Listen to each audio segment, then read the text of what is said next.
ओम श्री गणेशाय नमः। बंधुओं, आज पुत्रदा एकादशी के दिन मैं आपको एकादशी माता की कथा श्रवण करवाने जा रही हूँ।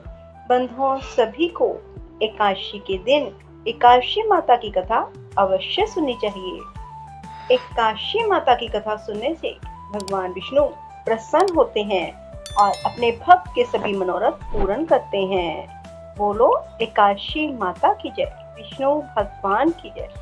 बंधुओं, एक बार एक राजा के दो बेटियां थी।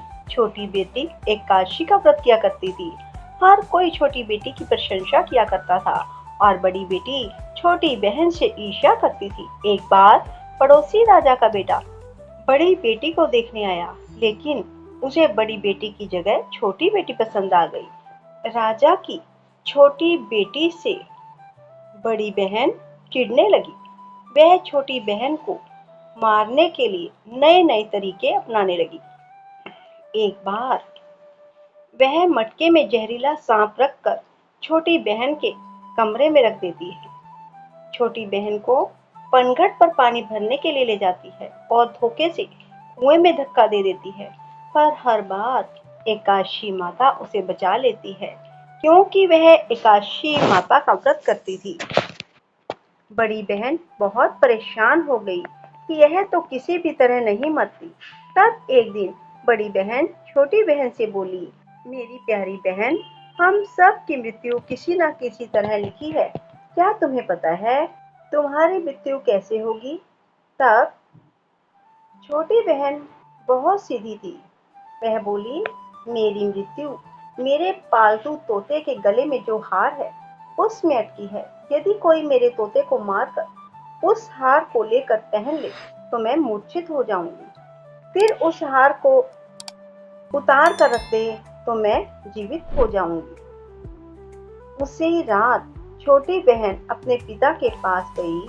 बोली, पिताजी, मुझे शक है, यदि मैं मर जाऊं तो आप मुझे जलाना नहीं, आप मुझे अपने पुराने महल के कुएं के पास झोपड़ी बनाकर रख देना। राजा बोले, बेटी, तुम ऐसी बात क्यों बोल रही हो?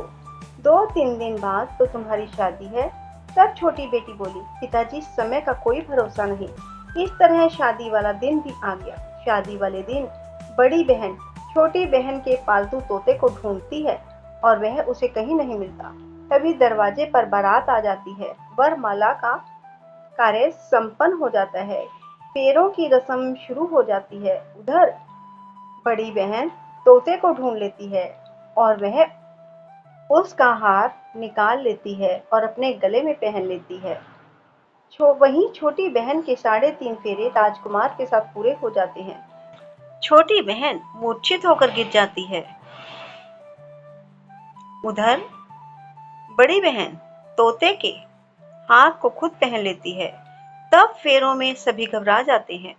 सभी बारातियों में हलचल मच जाती है। राजकुमारी को क्या हुआ? सब डर जाते हैं। तब राजा वेद हकीमों को बुलाते हैं। छोटी राजकुमारी को महल में ले जाकर लिटा दिया जाता है और वहां हकीम राजा से कहते हैं, ना तो राजकुमारी मरी है ना जीवित है, हमने ऐसा पहली बार देखा है। तब राजा उनसे कहते हैं, वहां जाकर बोलना, राजकुमारी बेहोश है, अभी थोड़ी देर में ठीक हो जाएगी। यदि तुम ऐसा नहीं करोगे तो मैं तुम्हें फांसी दूंगा। बेचारे वैद हकीम राजा के कहे अनुसार वहां जाकर बोलते हैं। तभी बड़ी बेटी आती है और कहती है, पिताजी, मुझे छोटी बहन के मरने का बहुत दुख है। उससे ज्यादा दुख मुझे आपकी इज्जत का है, जो कि खराब हो जाएगी।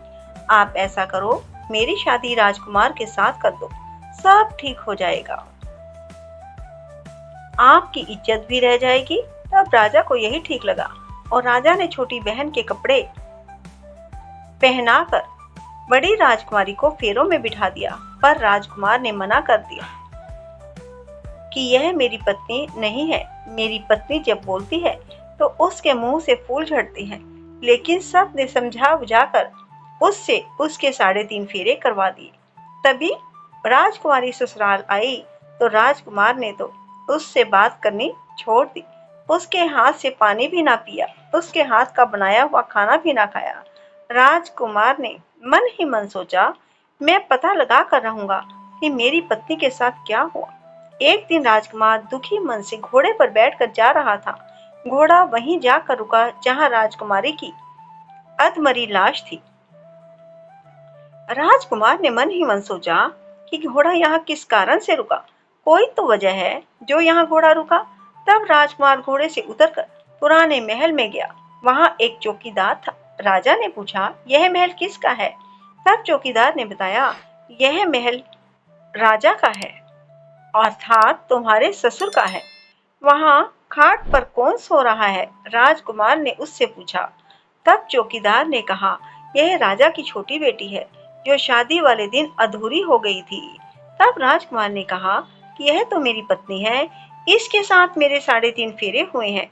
राजकुमार ने चौकीदार से कहा, तुम किसी को ना बताना कि मैं यहाँ आया था, मैं तुम्हें मुंह मांगी रकम दूंगा। चौकीदार ने कहा, ठीक है।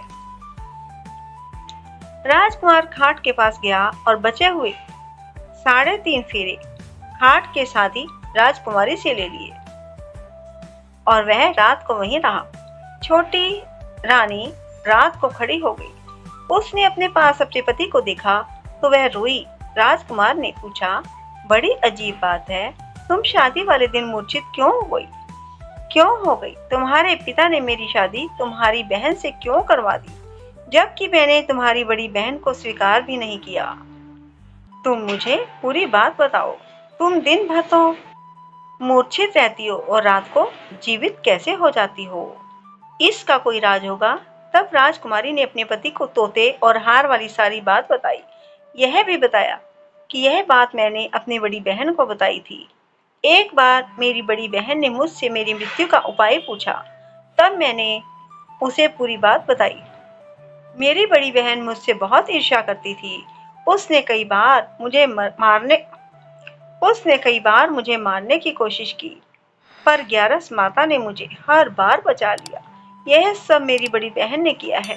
तोते के गले में जो हार था वह मेरी बड़ी बहन दिन में पहन लेती है और रात को उतार देती है, इसीलिए मैं दिन में मूर्छित रहती हूँ और रात को जीवित हो जाती हूँ। यदि वो हार मुझे मिल जाए तो मैं हमेशा के लिए जीवित हो जाऊंगी। कोई बहन भी ऐसा करती है। अब राजकुमार छोटी राजकुमारी के साथ दिन बिताने लगा।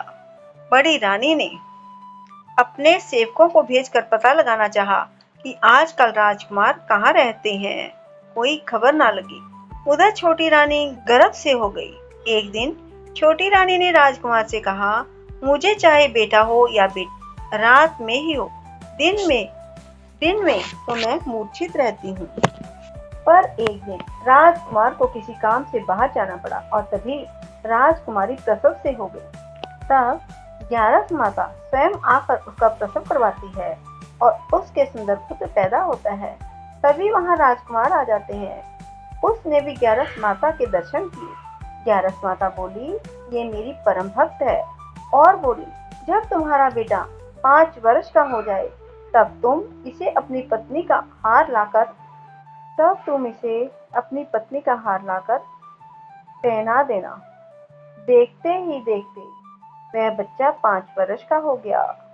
तब राजकुमार अपने बच्चे से कहता है, बेटा युवराज, तुम यहीं रहना, मैं शहर में अपना काम निपटा कर आता हूँ।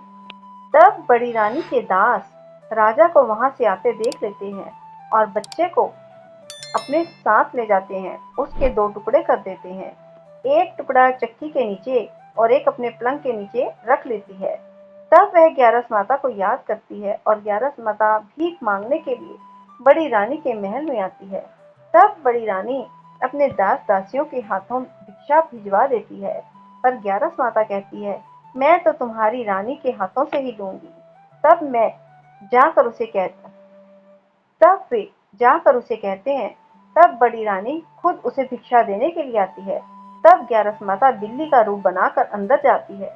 उसके बच्चे के जो टुकड़े होते हैं उन्हें इकट्ठा करके जोड़ देती है, उसमें प्राण फूंक देती है और इसे लेकर चली जाती है। राजकुमार कुंवर को लेकर महल में जाते हैं और कहते हैं, रानी, यह बच्चा मेरी दूर के रिश्तेदारी की बहन का है। यदि तुम इसे प्यार से रखोगी तो शायद मेरा दिल भी तुम पर आ जाए। तब रानी कुंवर को लाड प्यार से रखती है। तब एक दिन राजकुमार अपने बेटे से कहता है कि तुम अपनी मामी से हार मांग लो। हम ये हार तुम्हारी माँ के पास लेकर चलेंगे, तब तुम्हारी माँ जीवित हो जाएगी, पर मामी को ये बात मत बताना। कुंवर बोले, मामी मामी मुझे अपना हार दो ना। एक बात तो रानी जवाब दे देती है, पर फिर उसे यह बात याद आती है कि जब राजकुमार ने उसे कहा था कि तुम बच्चे का ध्यान रखोगी तो मेरा दिल तुम पर आ जाएगा। तब बड़ी रानी कुंवर को हार दे देती है। कुंवर उस हार को लेकर पिता को दे देता है। तब राजकुमार कहता है कि आज हम तुम्हारे हाथ का खाना खाएंगे, तुम खाना तैयार करो और मैं अभी आता हूँ। तब राजकुमार छोटी रानी के पास चला जाता है। उधर बड़ी रानी बहुत खुश होती है। तब राजकुमार छोटी रानी को वो हार पहना देता है और छोटी रानी जीवित हो जाती है। महल में छोटी रानी बच्चे को लेकर आती हैं और बड़ी रानी को अपने ससुर के यहाँ छोड़ने के लिए चले जाती हैं। उन्हें सारी बात बताते हैं। उनके ससुर भी इस बात में शर्मिंदगी महसूस करते हैं और कहते हैं, ये मेरी परवरिश में ही कुछ ना कुछ कमी रही होगी। ग्यारस माता की कृपा से छोटी रानी के भाग जाग जाते हैं। ग्यारस माता, जैसे आप छोटी बेटी पर प्रसन्न हुई वैसे सब पर होना। कहते सुनते होंकारा भरते को सब पर अपनी कृपा बरसाए रखना। बोलो ग्यारस माता की जय हो। राधे राधे, जय श्री कृष्ण। बंधुओं, यदि आपको हमारी वीडियो पसंद आए तो इसे लाइक करना और शेयर करना ना भूलना। कमेंट बॉक्स में एकादशी माता की जय हो जरूर लिखना। राधे राधे, जय श्री कृष्ण।